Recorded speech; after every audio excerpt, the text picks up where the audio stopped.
అధ్యక్ష, మీరు విద్యుత్ సంస్థల అప్పుల లెక్క చెప్పినారు, నేను ఆస్తుల లెక్క చెప్తా సార్. అధ్యక్ష, 81,516 కోట్ల అప్పు చేసిపోయినారు అన్నారు అధ్యక్ష. కానీ కేసీఆర్ గారి ప్రభుత్వం తెలంగాణ రాష్ట్రం ఏర్పడిన తర్వాత సృష్టించిన ఆస్తుల గురించి చెప్పలేదు అధ్యక్ష.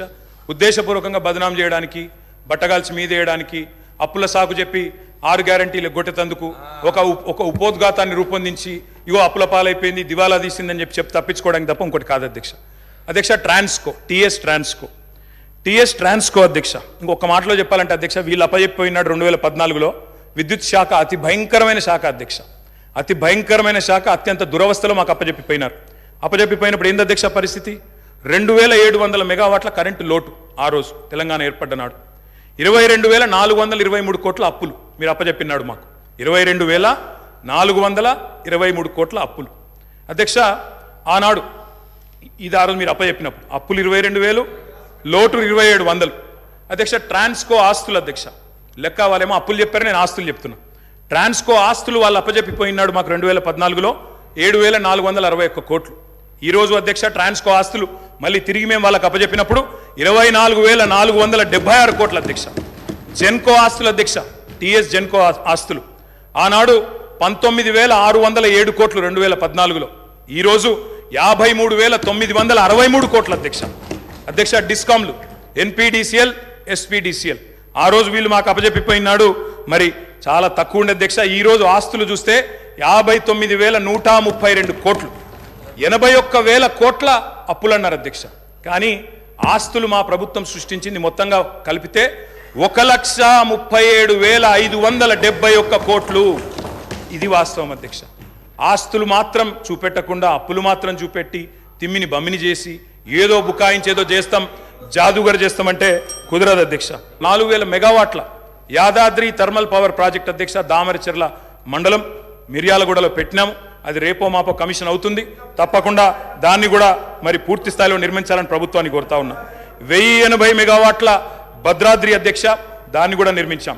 800 మెగావాట్ల కేటీపీఎస్ ప్లాంట్లు మరి పూర్తి స్థాయిలో నిర్మాణం చేసినాం అధ్యక్ష.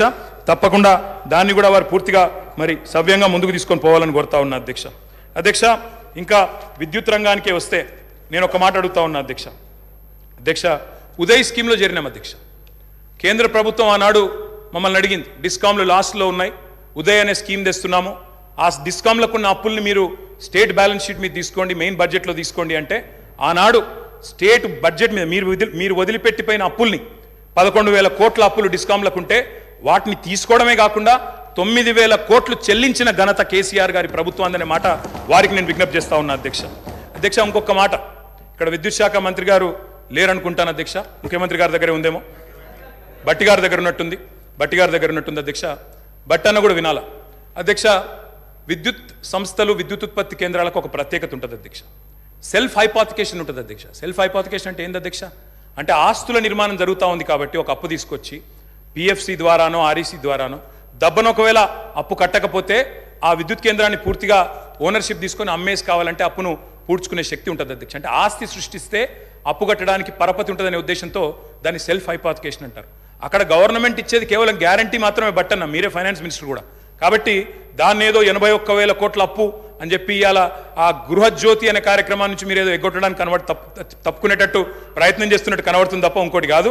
దయచేసి మహిళలకు ఇచ్చిన మాట, రాష్ట్రంలోని మధ్యతరగతి కుటుంబాలకు ఇచ్చిన మాట 200 యూనిట్లు ఫ్రీగా ఇస్తామని నిలబెట్టుకోండి. అప్పుల కంటే ఆస్తులు ఎక్కువ ఉన్నాయి. 1,37,571 కోట్ల ఆస్తులు సృష్టించి మీకు అప్పచెప్పాం, సవ్యంగా నడపండి అని చెప్పి కూడా నేను విజ్ఞప్తి చేస్తా ఉన్నా అధ్యక్ష. నేను ఇంకొక మాట అడుగుతా ఉన్నా అధ్యక్ష, విద్యుత్ ప్లాంట్లు కట్టడం తప్ప అధ్యక్ష? 2,700 మెగావాట్ల లోటుతో మీరు అప్పచెప్పిపోతే వాటిని అలా పెంచి బ్రహ్మాండంగా 19,000 మెగావాట్లకు చేర్చడం మేము చేసిన తప్ప? 7,700 మెగావాట్ల నుంచి 19,000 మెగావాట్ల సామర్థ్యాన్ని పెంచడం తప్ప? ఇవాళ రాబోయే సంవత్సరంలో మీరే ఎంజాయ్ చేస్తారు. 25,000 మెగావాట్లకి ఆ కెపాసిటీ పెరగబోతా ఉంది. రాష్ట్రంలో విద్యుత్ వినియోగం ఎంత పెరిగినా మీరే కదా రేపటి రోజున ప్రభుత్వాన్ని నడిపేది. వచ్చే సంవత్సరంలో కూడా తప్పకుండా మీకే ఆ వెసులుబాటు ఉంటుంది. Government is a permanent institution అధ్యక్ష. కాబట్టి ఆ విషయంలో బేసిజాలు అవసరం లేదు. మరి మీరు కొంత చేసినారు, మేము ఇంకా బాగా చేసినాం. 7,700 నుంచి 25,000 మెగావాట్లకు తీసుకొని పోయినాం. అభినందించండి. నిజంగా మేము గతంలో రాజశేఖర రెడ్డి గారిని, చంద్రబాబు నాయుడు గారిని గతంలో పనిచేసిన ముఖ్యమంత్రుల్ని మా ముఖ్యమంత్రి గారు స్వయంగా ఆనాడు అక్కడ కూర్చున్నప్పుడు లేచి మరీ అభినందించినారు. గతంలో పనిచేసిన వాళ్ళు కూడా బాగా పనిచేశారు, మేము కూడా ట్రై చేస్తామని చెప్పాను తప్ప ఎవరూ ఏం చేయలేదన్న మాట ఎన్నడూ చెప్పలేదు అధ్యక్ష. ఒక ఛాలెంజ్గా తీసుకున్నాం అధ్యక్ష, విద్యుత్ సంస్థల్ని నడపడం, రాష్ట్ర ప్రజలకు నాణ్యమైన విద్యుత్ ఇవ్వడం అనేది. మేము వచ్చినాడు నార్త్ సౌత్ లింక్ కారిడార్ లేదు, పక్క రాష్ట్రం పీపీఎల్ రద్దు చేసుకుంది, లోవర్ సీలేర్ ప్లాంట్ గుంజుకున్నారు, విభజన చట్టం ప్రకారం ఇవ్వడానికి ఒప్పుకోలేదు. ఇవన్నీ ఉండంగా ఆనాడు ఇవాళ మేము చేసిన కృషి వల్ల మరి తలసరి విద్యుత్ వినియోగంలో ఆనాడు 2014లో 1196 యూనిట్లుంటే ఈరోజు 2349 యూనిట్లు, highest in the country per capita consumption of power, number 1 Telangana అధ్యక్ష. విద్యుత్ వినియోగం అనేది మన డెవలప్మెంట్ కూడా ఒక కొలమానం అధ్యక్ష, దాన్ని కూడా ప్రభుత్వం అర్థం చేసుకోవాలని నేను కోరుతా ఉన్నా అధ్యక్ష. ఆనాడు రాష్ట్ర పీక్ డిమాండ్ వాళ్ళు ఉన్ననాడు పీక్ డిమాండ్ వాజ్ 5661 మెగావాట్స్ అధ్యక్ష. మేము దిగిపోయే నాటికి 15497 మెగావాట్లకి పీక్ డిమాండ్ పెరిగింది. ఉమ్మడి రాష్ట్రం కంటే మరి పీక్ డిమాండ్ పెరిగింది. వ్యవసాయ మోటార్ కనెక్షన్ల అధ్యక్ష, వ్యవసాయ స్థిరీకరణ చేసినాం కాబట్టే, చెరువులు బాగా చేసినాం, భూగర్భ జలాలు పెంచినాం కాబట్టే, రైతులకు వ్యవసాయాన్ని పండుగ చేసినాం కాబట్టే వాళ్ళు ఇచ్చిపోయినాడు. ఆనాడు 19 లక్షల పంప్ సెట్లుంటే, వ్యవసాయ పంప్ సెట్లుంటే మా ప్రభుత్వంలో అధ్యక్ష అవి 28 లక్షల పంప్ సెట్లు అయినాయి అధ్యక్ష.